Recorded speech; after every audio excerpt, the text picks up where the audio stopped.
billahi minasyaitonir rajim. Bismillahirrahmanirrahim. Ini supaya nyambung antara sebelum kita masuk ayat 7, supaya nyambung antara ayat 6 dan ayat 7.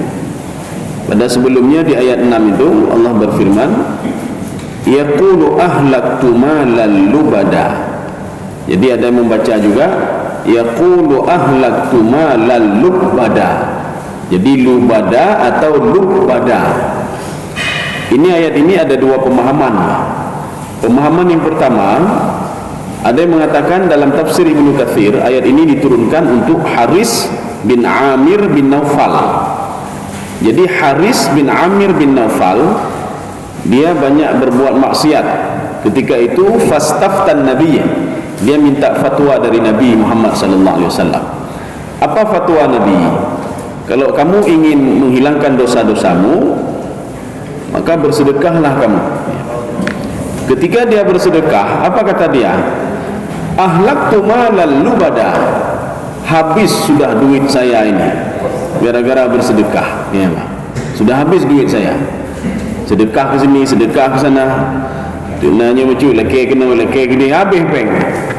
Jadi artinya seakan-akan habis duit dia itu bukan untuk dia. Ini yang tafsiran yang pertama. Tafsiran yang kedua, ini termasuk di dalam tafsir Imam Jalalain. Kata Imam Jalalain, pemahaman ayat ini yaqulu ahlaktu malal lubada atau lubada, saya itu selama memusuhi Muhammad sallallahu alaihi wasallam sudah habis banyak harta saya. Ya, makanya seorang itu ketika memusuhi orang lain, untuk membayar orang lain, menyakiti seseorang itu sudah banyak harta dia dihabiskan. Ya, ini ada dua pemahaman ini. Jadi pemahaman yang pertama, ketika dia masuk Islam, habis duit dia itu untuk berinfak dan bersedekah. Ya, infak ke sana, infak kemari, habis duit saya. Seakan-akan sia-sia saja. Ini yang pertama. Yang kedua, duit saya sudah habis, ahlaktu malal lubada. Ketika memusuhi Muhammad, habis semua duit saya untuk memusuhi Muhammad sallallahu alaihi wasallam. Jadi buat ini, buat itu, untuk apa? Untuk memusuhi Nabi Muhammad sallallahu alaihi wasallam. Berarti ada dua pemahaman. Kita menggunakan dua-dua pemahaman ini. Ya, kita lanjut. Ayahsabu an lam yarahu ahad. Ya. Ini hamzah ini, kita nanti ada kalimat istifham. Istifham itu kata tanya. Ini kalimat istifham, hamzah kata tanya itu maknanya ingkari. Arti ingkari apa? Artinya itu tidak benar, kata Allah. Tidak benar bagaimana? Semua itu akan dilihat oleh Allah Subhanahu wa taala. Apakah kamu tidak yakin yang kamu kerjakan itu dilihat oleh Allah? Apakah kamu tidak yakin yang kamu infakkan itu, kamu sedekahkan di jalan Allah itu semua diperhitungkan oleh Allah Subhanahu wa taala? Ini kalau kita merujuk ke dalam tafsiran yang pertama ayat 6 tadi. Kalau kita merujuk ke dalam tafsiran yang kedua ayat 6 tadi, apakah kamu tidak tahu ketika hartamu habis untuk melawan Muhammad sallallahu alaihi wasallam, itu semua diperhitungkan oleh Allah Subhanahu wa taala. Jadi jangan kita pikir kebaikan saja dicatat oleh Allah, tidak, kejahatan juga dicatat oleh Allah Subhanahu wa taala. Jadi makanya kata-kata ahad di sini adalah Allah. Jadi bukan seseorang maknanya, Allah. Alam ayahsabu allam yarahu ahad. Ahad itu Allah. Jadi sebagaimana Nabi Muhammad sallallahu alaihi wasallam ketika melihat Bilal bin Rabah. Bilal bin Rabah diletakkan batu di atas badannya. Ketika itu Bilal mengatakan ahad, ahad, ahad.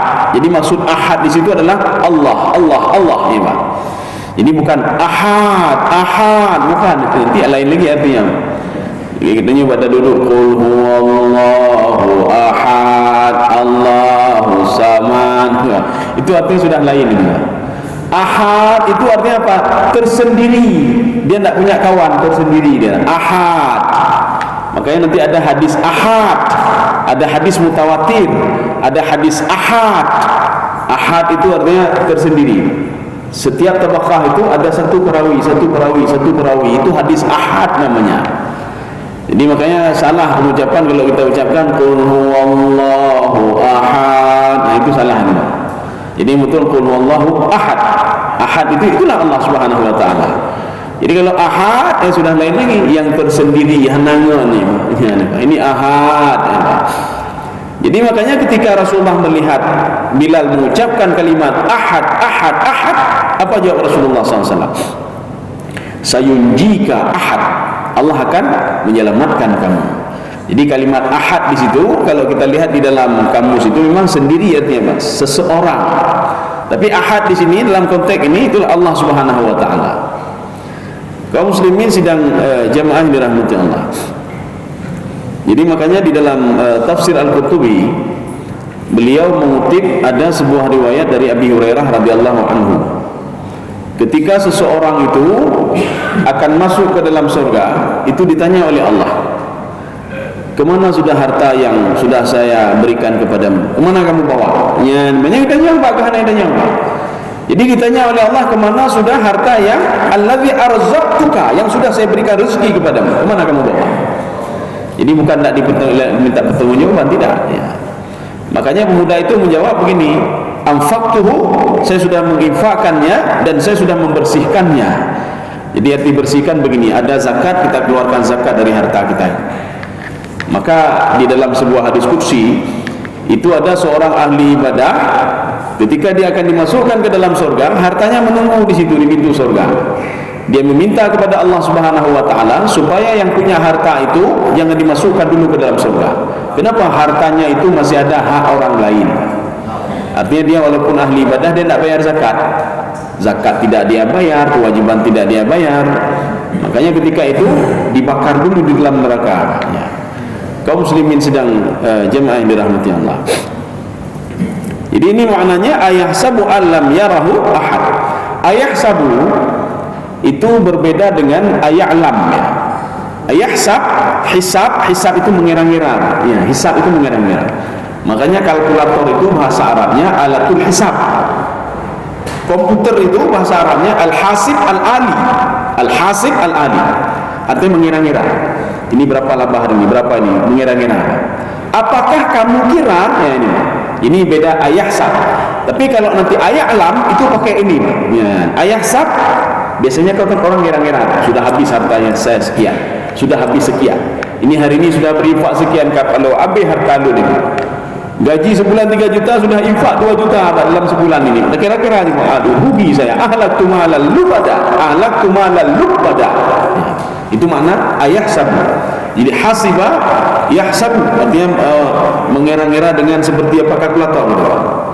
Kaum muslimin sedang jemaah yang dirahmati Allah. Artinya apa? Apakah kamu kira-kira begitu? Kamu tidak dipantau oleh Allah? Allah tidak tahu apa yang kamu infakkan? Ya. Kaum muslimin sedang jemaah yang dirahmati Allah. Jadi makanya kita ini ada mengajak orang lain itu untuk apa? Ani'budullah. Salah satu pengertian ani'budullah itu di dalam tafsir Ibnu Arabi, ajaklah mereka untuk menyembah Allah mukhlisina. Jadi secara ikhlas ibadah karena Allah. Jadi bukan karena orang lain. Kita berinfak ikhlas karena Allah. Kita salat ikhlas karena Allah. Kita melakukan ibadah ikhlas karena Allah. Baca Al-Quran ikhlas karena Allah, bukan karena orang lain. Kaum muslimin sedang jemaah yang dirahmati Allah. Makanya di sini ada beberapa nikmat yang diberikan oleh Allah Subhanahu wa taala. Nikmatnya apa? Jadi Allah mengatakan alam naj'al lahu. Ya, ini sebelumnya kita terangkan dulu makna ini. Ini alam naj'al, ini walaupun kalimat ini adalah kalimat present itu mudhari, kalimat akan datang. Alam naj'al. Ini makna naj'al, alam ja'alna, aja'alna, kami sudah menjadikan untukmu. Ya, jadi bukan kami telah menjadikan, kami akan menjadikan, tidak, tapi kami sudah menjadikan untukmu. Kami sudah memberikan untukmu 2 mata.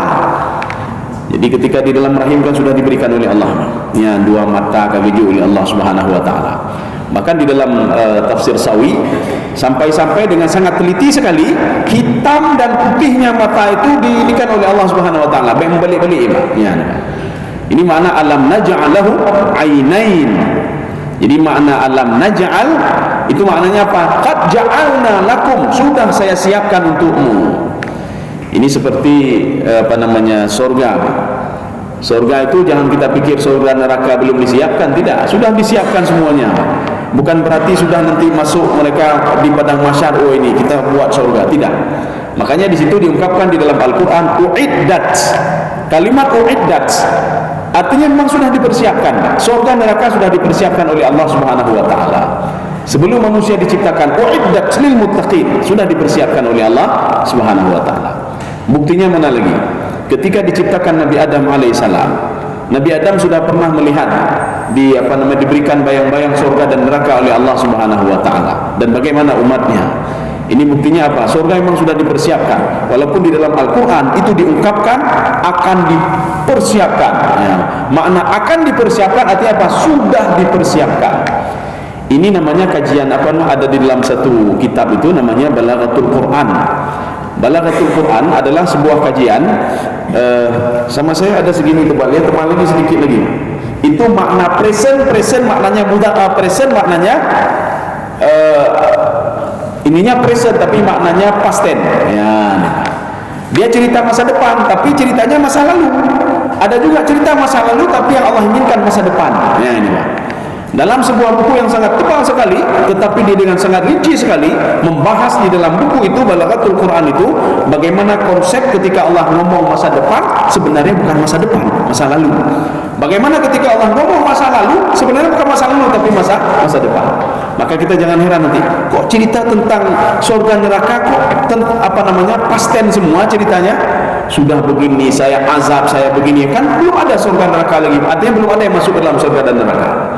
Makanya makna itu apa? Akan saya azab mereka nanti. Yang tidak salah akan saya azab mereka.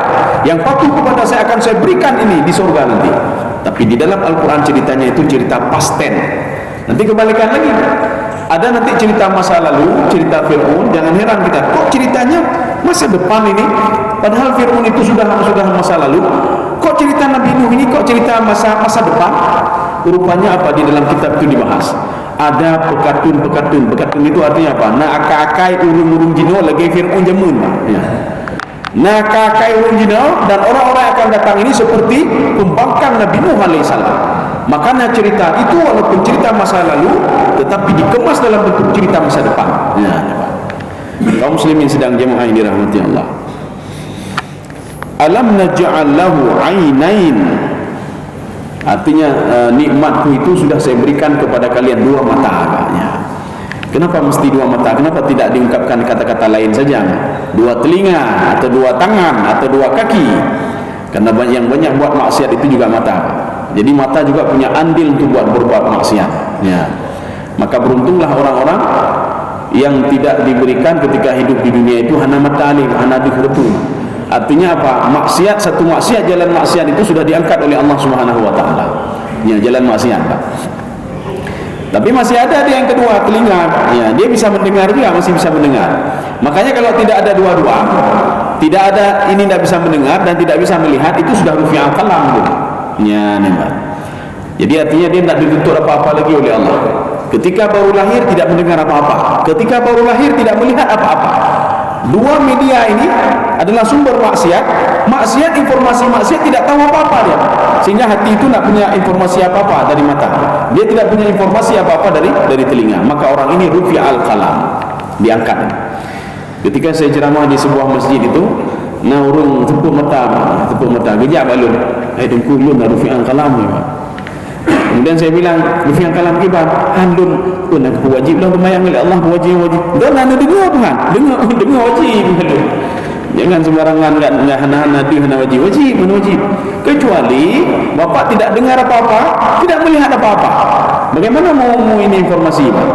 Tentang salat mau diberitakan tak tahu apa-apa bagaimana? Mau lihat pun tak tahu apa-apa. Mau kasih isyarat apa kita enggak bisa mendengar. Ya. Jadi makanya orang seperti ini sudah rufi'al kalam, tak tahu mau buat apa-apa dia. Ya. Kaum muslimin sedang jemaah yang dirahmati Allah. Jadi yang pertama didahulukan adalah ainain.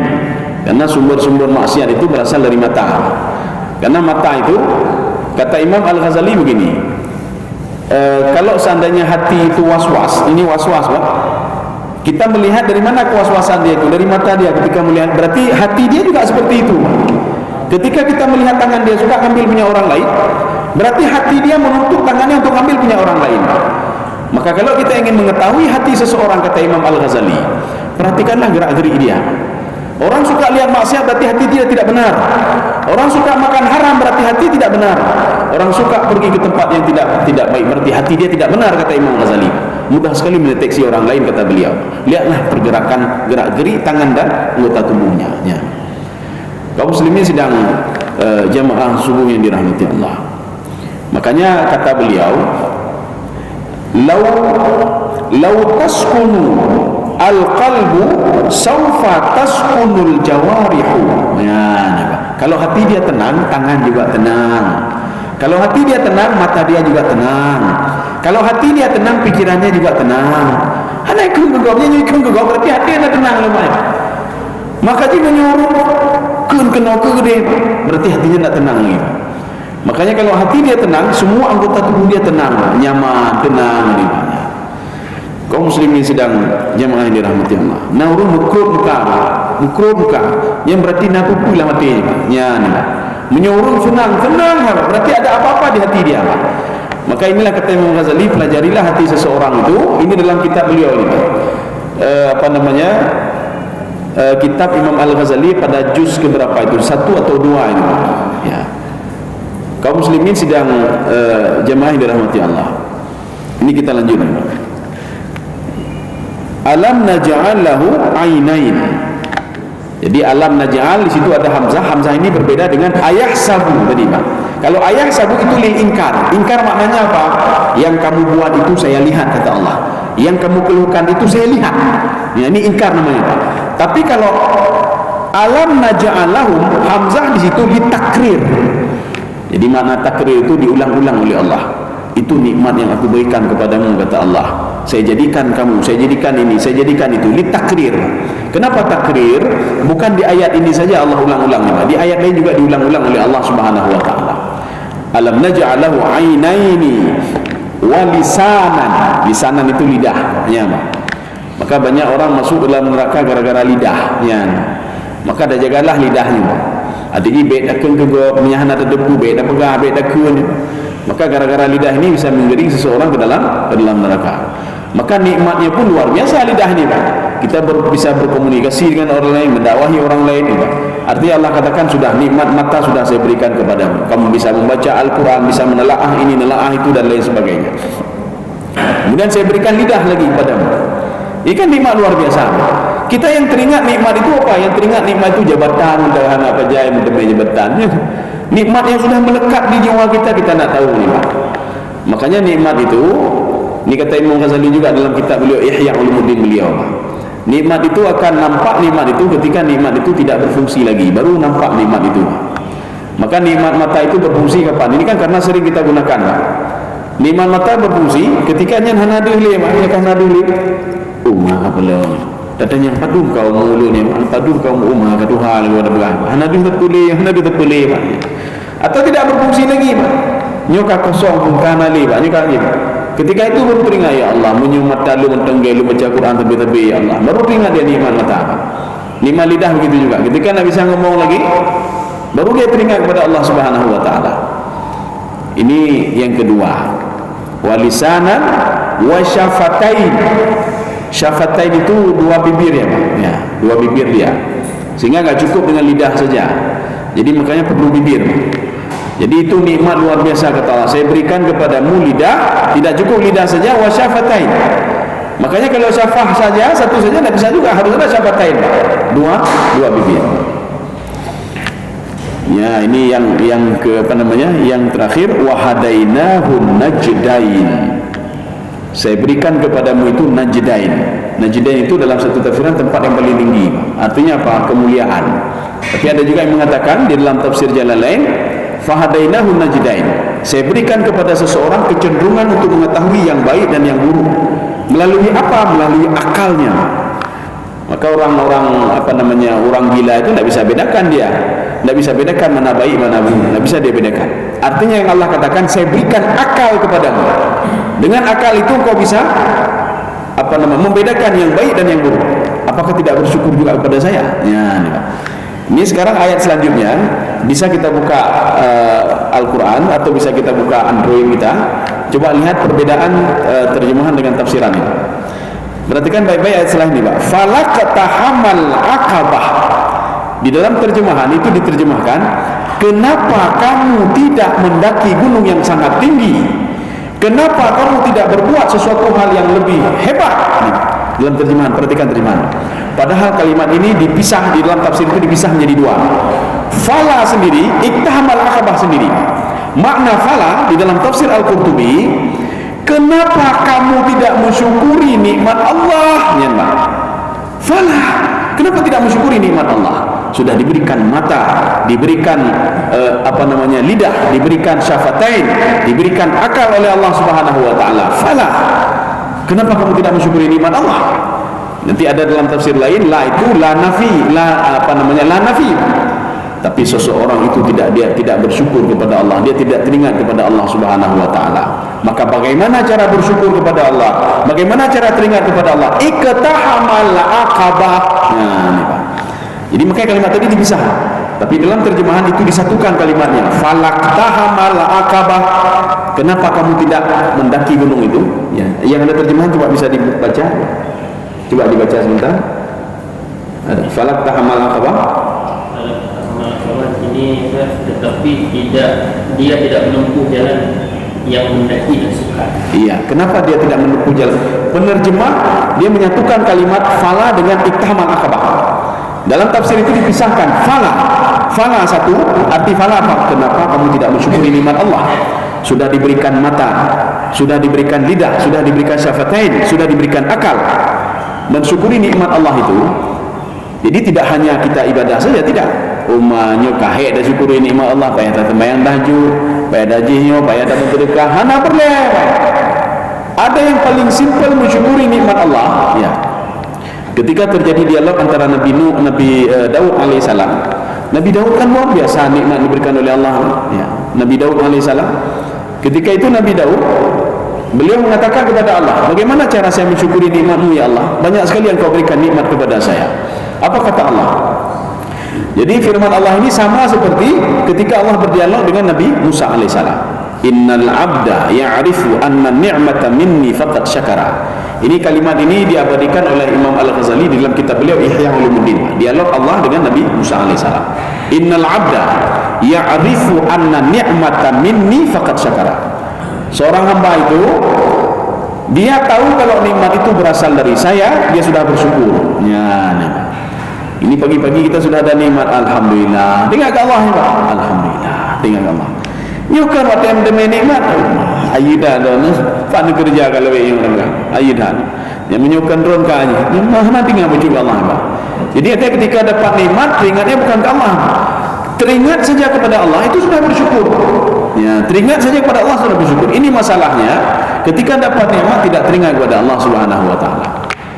Jadi makanya cara bersyukur lain apa? Itulah kita salah itu cara bersyukur. Beda bikin dia malu kasih syarat untuk dalam surga, yang kemayang lebih-lebih mana dendeh. Oh saya sudah kasih syarat, tidak. Itu sebagai rasa syukur kita saja kepada Allah. Kita berinfak, berapalah infak kita itu? Berapalah jumlah rakaat yang kita salat itu? Ya. Tidak memadai itu bisa masuk dalam surga, tidak. Jadi makanya itu hanya sebagai rasa syukur kita kepada Allah. Terima kasih, maka nujuknya ya Allah. Ini masih bisa bernapas pagi ini ya Allah. Tetangga saya menapah jeli ya Allah. Mitari jeli, getari aja tapi balik jeli Pak. Jadi artinya ada beberapa nikmat yang sudah tidak lagi kan, alhamdulillah kita Pak. Alhamdulillah. Kaum muslimin sedang jemaah yang dirahmati Allah. Berarti ini dipisahkan di sini. Fala tersendiri, arti fala apa? Kenapa kamu tidak mensyukuri nikmat Allah? Ini sebagai nikmat yang aku berikan kepadamu. Iqtahamal aqabah. Makanya cara mensyukuri nikmatku kata Allah, iqtahamal aqabah. Iqtaham itu artinya begini. Iqtaham itu berasal dari kata jawaza, jazahu. Aqabah nanti akan kita kombinasikan dua kalimat itu. Aqabah itu gunung yang tinggi. Kenapa kamu tidak mendaki gunung yang tinggi? Itu apa maksudnya itu? Sekarang kita buat satu-satu dulu, kita pisah-pisah dulu Pak. Iqtahama itu berasal dari kata kahama. Arti kahama menguasai. Ketika kita sudah di situ tidak diusir lagi oleh orang lain. Kahama namanya. Atau dalam bahasa Imam Jalalain namanya jawaza. Jawaza itu dalam bahasa Arab ada jawazus safar. Jawazus safar, ya, ini artinya paspor. Arti paspor apa? Seorang itu ketika dia berada di negara orang lain, Kamu mana izin kamu? Oh, ada izin saya, ada paspor saya. Mana izin kamu? Saya punya paspor, saya punya ini, saya punya itu. Ya, ini Pak. Ini artinya falaqtahmal aqabah. Kenapa kamu tidak tinggal di bumi Allah ini secara legal? Ya, nah. Kamu secara legal artinya begini, kita beribadah, adalah yang kita lakukan kepada Allah. Jangan tinggal-tinggal saja ibadah, tidak ada apa-apa, tidak ada. Makanya orang yang tinggal di bumi Allah tidak berpuasa, tidak sholat, tidak ibadah, itu ibarat orang berada di negara lain tidak punya paspor. Ya, paspor nggak ada dia. Makanya kenapa Imam Jalalain mengatakan falak iktahmal aqabah. Iktahama itu artinya apa? Kenapa kamu tidak punya sesuatu hal yang ilegal supaya kamu bisa beribadah, supaya kamu bisa dekat dengan Allah Subhanahu wa taala. Satu. Yang kedua, Aqabah itu tempat yang tinggi, Pak. Tempat yang tinggi itu dalam terjemahan dikatakan gunung. Makanya gunung itu kalau kita naikkan susah. Begitulah ibadah. Ibadah itu mujahadah nafsi. Maka dalam tafsir Sawi beliau mengatakan ini sebuah kalimat majaz seseorang yang mujahadah ketika dia beribadah kepada Allah. Kita kalau mau salat subuh ini susah sekali berangkat salat subuh. Apalagi tempat-tempat yang jauh kita berangkat kembali rumah Joko he lagu dah berangkat. Lebih baik dah main rumah dah. Alah bak dah jauh rumah he dah lagu ujian pulau ujian. Hai dah jak dengan berat datang dah jak. Rumah tu dah lagu rumah bak dah jak masjid rumah he dah lagu. Ini namanya iktahamal aqabah. Kenapa kamu tidak melakukan hal yang demikian kata Allah? Sebagai rasa syukur kamu kepada saya kata Allah. Falah tahmal aqabah. Ya ni Pak. Kaum muslimin sedang jamaah yang dirahmati Allah. Kita cukup di sini saja. Nanti insya-Allah menyenaung panjang kita lanjut wa ma adraka mal aqabah. Ya. Jadi mungkin ada yang ini ada penjelasan lagi nih. Jadi ada beberapa tafsiran di sini. Salah satunya tafsir At-Tabari dan tafsir Al-Qurtubi. At-Tabari sama Al-Qurtubi itu biasanya hampir sama-sama mereka berdua. Ketika At-Tabari memberikan komentar ini, Al-Qurtubi juga hampir-hampir sama begitu. Ya, ini tafsir Al-Qurtubi dan At-Tabari. Apa kata beliau? Falaqtahamal aqabah. Aqabah itu sebuah gunung yang berada di dalam neraka. Ya. Artinya kenapa kamu tidak mau menjauh dari gunung yang berada dalam neraka itu? Artinya apa? Jangan buat hal-hal yang tidak yang membuat kamu bisa masuk ke dalam neraka. Ya. Di dalam tafsir Al-Qurtubi beliau lain lagi, Pak. Tafsir Al-Qurtubi al-jisru fi jahannam. Jadi ada jembatan yang ada di dalam neraka. Artinya kamu jangan sampai ke situlah, jangan sampai ke situ. Falaqtahamal aqabah. Maka jangan sampai ke situ. Tapi berbeda lagi nanti dengan tafsir Sawi. Apa kata Imam Sawi? Falaqtahamal aqabah. Kenapa kamu tidak bermujahadah nafsi? Ya, mujahadah nafsi artinya melawan hawa nafsumu untuk berinfak, bersedekah dan lain sebagainya. Seorang ketika dia berinfak itu perlu mujahadah itu. Malun jukube. Ya. Ketika seorang akan pergi ke masjid itu ada tanda tanya juga, mujahadah juga. Ini kalau saya pergi ke masjid, saya tutup kios saja, maka laba saya kurang ini. Ini bagaimana caranya ini? Ketika ada berada di rapat atau apa saja, ketika ini bagaimana nih? Mau pergi apa enggak? Maka perlu mujahadatun nafsi ini. Maka kata beliau, mujahadatun nafsi itu apa? Ada dua mujahadah itu. Ini kata Imam Sawi. Yang pertama, fi'lut ta'at. Kita itu buat ketaatan kepada Allah. Makanya ketika kita buat ketaatan kepada Allah itu berat sekali. Kita salat berat sekali. Kita berpuasa berat sekali. Kita menjaga lisan kita untuk tidak ngomongin orang lain itu berat sekali. Ya. Ini yang pertama. Yang kedua, tarkul ma'asi, meninggalkan maksiat. Ini namanya iktahamal aqabah. Sebagai rasa syukur kamu kepadaku, tolong jangan buat maksiat kata Allah Subhanahu wa taala. Kalau kita ingin bersabar, ini kan mujahadah. Bersabarkan sebentar tuh Allah. Nyomu sekian. Kalau saya buat maksiat lagi, kan cukup artinya apa? Meninggal umur 60, jenis 50, 10 tahun sabar untuk tidak berbuat maksiat. 10 tahun lagi sabar untuk tidak makan punya orang lain, tidak menzalimi orang lain. Ya. Maka dia sudah termasuk ke dalam iktahamal aqabah. Kamu sabar saja daripada kamu bersabar di neraka nanti puluhan ribu tahun, ribuan tahun. Makanya orang kafir itu ada dalam Al-Quran. Apa kata dia? Ya Allah, kami sabar ya Allah. Engkau dalam neraka, kami sabar. Dijawab oleh Allah, kamu sabar atau tidak sabar, tetap saya bakar juga dalam neraka. Artinya sabar bukan di sana, anda perlihatkan balik. Ketika dalam kubur, anda perlihatkan balik. Sabar ya Allah, saya sabar ya Allah. Kan perlihatkan balik, Pak. Sabar itu cuma di dunia saja. Ibadah itu di dunia saja. Ya, nampak. Makanya seseorang kalau ketika dia sudah meninggal dunia, ya, habis semuanya, Pak. Tidak ada apa-apa lagi. Ada ada satu seseorang itu, ini ada dalam hadis.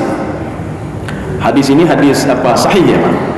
Jadi ketika itu beliau waktu meninggal dunia dia tahu tak dosa-dosa dia, tahu semua dia. Ini dosa saya kapalo kabeh ini Allah. Ketika dibangkitkan di padang mahsyar, dia tidak menemukan lagi dosanya itu. Dia tanya kepada Allah, "Ya Allah, mana dosa yang sudah saya buat ya Allah?" Apa dijawab oleh Allah Subhanahu wa taala? "Dosamu sudah tidak ada lagi." Nak percaya saya, kemana dosa saya ya Allah? Anakmu berdoa kepadamu untuk diangkatkan dosa-dosamu. Ya, baru berumah cukup jero ulun bagi bantu ulun. Ya, makanya kita berdoa, "Rabbighfirli wa liwalidayya warhamhuma kama rabbayani shaghira." Rupanya ada fungsi lima doa itu. Doa itulah yang mengangkat uruci katanya kalam kubur atau katanya alam kubur. Nabi soleh katanya yang kita tinggalkan di dunia. Tiap hari dia berdoa. Makanya sekarang kita didik anak kita untuk bisa berdoa seperti itu. Beda didik anak ada yang hai itu kan. Proyeknya sekian-sekian ni dipikir ni proyek kan. Itu guna ni fikir apa ni bangunnya yang di kepala dia itu saja dia fikir. Lah mulai dunia saja yang fikir dia ni. Ketika kita meninggal dunia mu fikir baju tak fikir. Maka ketika kita meninggal dunia yang fikir itu harta yahlun nalam karena dari kecil sudah kita ini kan dia fikir dunia tapi dia fikir hanya fikir akhirat hanya fikir kita nyawa ya ni Pak. Makanya orang tua tadi dia berterima kasih sekali. Siapa yang berdoa kepada saya, ya Allah, anakmu yang saleh. Setiap hari dia berdoa kepadaku kata Allah supaya dosa-dosamu itu diangkat dan dihilangkan. Saya terima doanya. Ya ni Pak. Ya saya rasa sekian saja. Mungkin ada yang perlu kita dialogkan, kami persilakan. Ya. Seperti yang saya sampaikan, nanti ada hari lagi yang menyambung kedua bawahan Dunillah Samad. Iya. Tapi banyak ayat Dunillah Samad. Dunillah Samad. Ya. Ada kadang-kadang Dunillah, kan Dunillah. Iya. Saya katakan Dunillah. Iya. Karena Dunillah kalau disambung. Iya, kalau disambung Dunillah. Ini dari mana nun itu ya? Itu kalau di dalam kajian ilmu arud ya, kita tidak masuk kajian qiraat ya, kajian ilmu arud ya. Itu ketika baitun kan bunyi baitun, tapi dalam ilmu arud itu dalam syair Arab itu baitun menggunakan nun, baitun ya. Ketika disambung baitunil ya itu disambungnya. Tapi itu apa namanya? Biasanya di Al-Qur'an memang ada dimuat di situ ya. Tapi itu khusus sambung saja ya. Jadi tidak boleh kalau enggak sambung. Ya, jadi kalau nak sambung tidak boleh. Jadi qul huwallahu ahad gitu. Jadi tidak boleh. Nanti apalagi kita sampai baca ini Pak, qul huwallahu ahad. Nah, itu dah salah lagi. Ahadunillahu samad ya. Jadi kalau kita sambung boleh ada nun di situ ya. Tapi kalau tidak disambung tidak boleh. Bukan itu saja. Jadi banyak yang lain itu, makanya dalam Al-Qur'an sebagian itu kalau sambung ada dibuat nun kecil. Nun kecil apa? Ketika sambung nunnya dibaca. Nunnya dibaca. Artinya tanwin itu kalau kita sambung terus susah kita ini kan Pak, kecuali melalui nun tadi Pak. Ya, melalui nun tadi. Demikian. Tapi harus kita sambung. Kalau nak sambung enggak bisa. Qul huwallahu ahadunillahu samad. Jadi tidak boleh qul huwallahu ahadun apa gimana tadi? Dulillah. Oh dulillah. Oh. Qul huwallahu ahad. Tadi ada yang baca alhamdulillah dulil bukan dulil. Oh dulil. Nil. Nah harus nun. Jadi bukan lil. Kalau lil itu untuk nanti. Itu litamlik artinya. Ya, itu bedanya. Dunillah, bukan dulillah tidak. Ya, dunillah. Kok sekiranya ada yang baca salah rena dosa. Qul ahadulillah. Dulillah. Itu memang ketentuannya begitu, tapi kalau lam itu sudah litamlik ini Pak. Supaya dunil. Ya dunil. Kalau qul huwallahu ahadulillah itu artinya apa? Ahad itu kepunyaan Allah, itu artinya gitu. Ya, padahal di situ bukan litamlik di situ. Di situ Allahu samad ya. Jadi bukan kepunyaan Allah itu. Artinya apa? Allah itu ahad, Allah itu samad, ya begitu. Jadi bukan li, tapi ni ya, Pak. Ya. Ada lagi? Mungkin satu lagi bisa. Assalamualaikum warahmatullahi wabarakatuh. Ya. Waalaikumsalam.